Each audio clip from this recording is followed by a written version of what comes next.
Well, that's exactly what I asked SLED Chief Mark Kill and the governor this morning. Is our information now safe? The governor says absolutely. But will the person who stole 3.6 million Social Security numbers for the people of this state ever pay?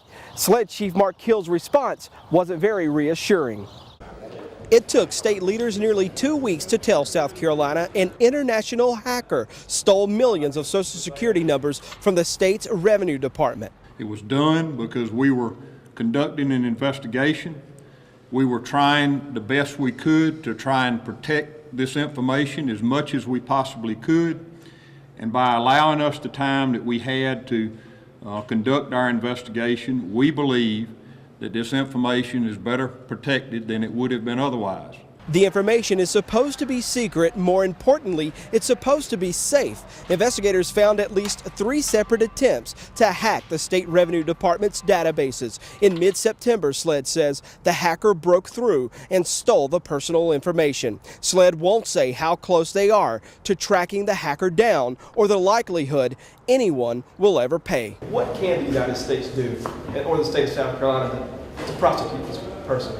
Well, I mean, that obviously depends, you know, a lot on where that person is and all. So, I mean, again, I'm not going to speculate on things that at this point we're not talking about, Judge.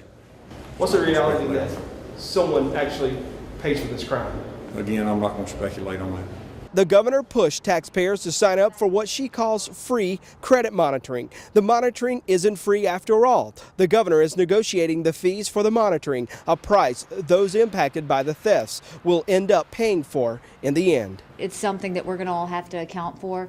I will tell you again, this is why I say never spend all the money, because you never know what's going to happen. As for any future hacks of the Revenue Department, Haley says the weak links are now secure.